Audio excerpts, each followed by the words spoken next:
अस्सलाम वालेकुम जी। आज का हमारा टॉपिक है पोस्टुलेट्स ऑफ क्वांटम मैकेनिक्स। हम देखेंगे कि क्वांटम मैकेनिक्स के बेसिक पोस्टुलेट्स क्या हैं। तो 5 पोस्टुलेट्स के ऊपर हम डिस्कशन करेंगे।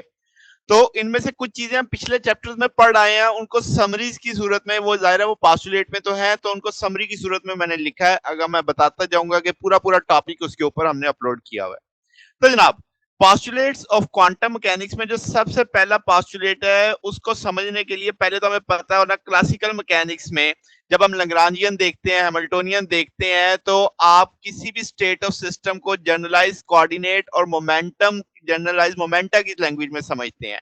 ठीक है, किसी टाइम पे आप देखते हैं उसका मोमेंटा कितना है, उसकी पोजीशन कितनी है, कोऑर्डिनेट क्या है, तो उस लिहाज से हम उसकी स्टेट को डिफाइन कर रहे होते हैं। अब मसला क्या है, क्वांटम मैकेनिक्स में अनसर्टेनिटी प्रिंसिपल है।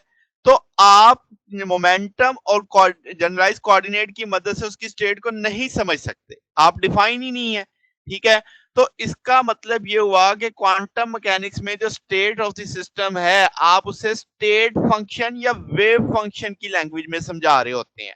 यहाँ पूरा वेव फंक्शन पे टॉपिक अपलोड है, आप वहां पे डिटेल में देख सकते हैं इसके ऊपर। यहाँ पे सिर्फ समरी के तौर पे आ रहा है। तो वेव फंक्शन की प्रॉपर्टीज क्या होती हैं? इन जनरल ये कॉम्प्लेक्स होता है, कंटीन्यूअस यानी डिफरेंशियल करेंगे तो कंटीन्यूअस होगा, सिंगल वैल्यू होगा, फाइनाइट फंक्शन होगा। ठीक है, फिर आप साई प्राइम, आप इसे आमतौर पे साई से हम रिप्रेजेंट करते हैं, तो साई कॉन्जुगेट आपके पास स्टेरिक आ जाता है, उसे हम कॉम्प्लेक्स कॉन्जुगेट बोलते हैं। फिर जब आप इसका मल्टीपल करते हो तो ये प्रोबेबिलिटी बताता है कि इसकी फाइंडिंग पर यूनिट वॉल्यूम, किसे प्रोबेबिलिटी डेंसिटी भी कहते हैं। ठीक है, फिर आपके पास मैथमेटिक मटेरियल पार्टिकल जो होता है इनफाइनाइट रीजन के अंदर, जैसे कोई बॉक्स है, तो आपके पास डेफिनेटली इसका आंसर 1 आ रहा होता है, क्योंकि 100% आपकी प्रोबेबिलिटी वहां पे होती है कि ये इसके अंदर ही होगा। ठीक है, फिर ये इसके चंद चंद खास पॉइंट थे पहले पोस्टुलेट के। सेकंड पोस्टुलेट एक ऑपरेटर के बारे में, कि जब हम ऑपरेटर किसी लगाते हैं किसी एंटिटी के ऊपर, तो वो एक फंक्शन को एक नए फंक्शन में तब्दील कर देता है, यानी फंक्शन ट्रांसफॉर्म हो जाता है इनटू न्यू फंक्शन के अंदर। तो जैसे अगर मैं पी को अप्लाई करता हूँ एक स्टेट फंक्शन या वेव फंक्शन के ऊपर, तो आप देखो साई से फाई हो गया। फाई एक ट्रांसफॉर्म फंक्शन है। ठीक है, तो इसकी एग्जांपल में डिफरेंशिएशन, इंटीग्रेशन है, आप ले सकते हैं। फिर जब आपके पास कोई भी ऑब्जर्वेबल होता है ऑपरेटर के साथ जो एसोसिएट होता है, आप उस पर ऑपरेट कर सकते हैं, वेव फंक्शन यानी वेव फंक्शन लगा सकते हैं। तो आपके पास फॉलोइंग प्रॉपर्टीज होती हैं ऑपरेटर की, जिसमें एक सबसे बुनियादी लीनियर ऑपरेटर का नाम आप बार बार सुनेंगे, तो लीनियर को ये फॉलोइंग कंडीशन लगानी चाहिए कि P is equal to u plus v है, तो ऑपरेटर यू पे भी अलग लगेगा, पी पे भी लगेगा, दोनों अलग अलग ऑपरेट होकर भी वही जवाब देगा जो मुश्तरका जवाब दे रहा है। फिर आर्बिट्रेरी कांस्टेंट के लिए आप जब लगाएंगे तो आपके पास वही सेम आएगा।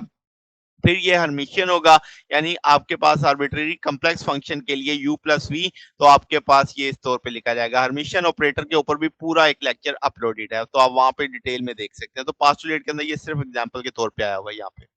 ठीक है, तो एक्सपेक्टेशन वैल्यू जो ऑपरेटर होती है वो करस्पॉन्ड होती है किसके? Observable must be real, therefore आपके पास ऑपरेटर मस्ट बी हर्मिशियन होगा। ये आगे चल के हम इसको ना एक्सपेक्टेशन वैल्यू के भी एक पोस्टुलेट है, वो चल के डिटेल में देखते हैं।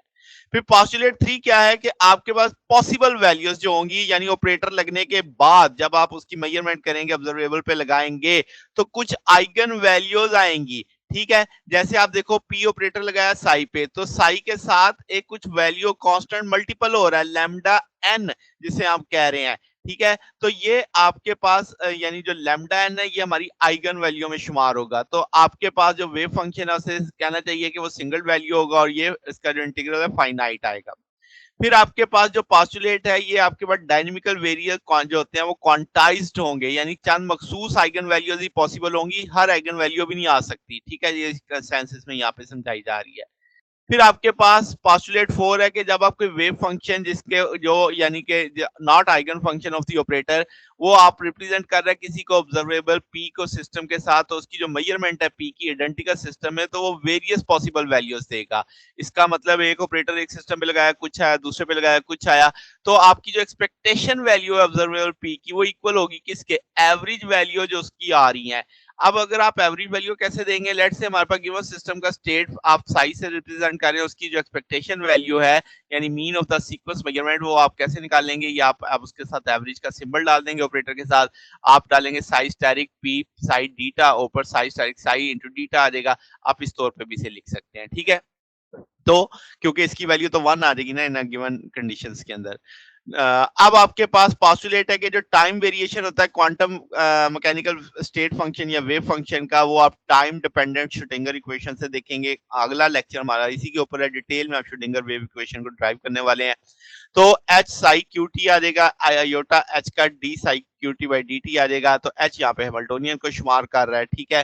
फिर आपके पास पॉस्टुलेट जो 6 है क्या जी, टोटल जो वेव फंक्शन है वो एंटी सिमेट्रिक होगा with respect to interchange of coordinate one of the fermion with another, यानी पॉली एक्सक्लूजन प्रिंसिपल का डायरेक्ट रिजल्ट है कि एंटी सिमेट्रिक पार्टिकल आ जाता है आपके पास, यानी आप कोऑर्डिनेट चेंज करेंगे तो माइनस आना ही आना है साथ में। तो अब ये आपके पास जनाब बेसिक पॉस्टुलेट थे। अगर आपको इसमें कोई बात पूछनी हो, डाउट हो, तो नीचे कमेंट्स में पूछ सकते हैं। वीडियो अच्छी लगी हो तो वीडियो को लाइक कीजिएगा, दोस्तों के साथ शेयर कीजिएगा, चैनल को सब्सक्राइब कर दीजिएगा। अब तक के लिए इतना ही, बकिया इंशाल्लाह फिर नेक्स्ट देखेंगे। ओके, अल्लाह हाफिज।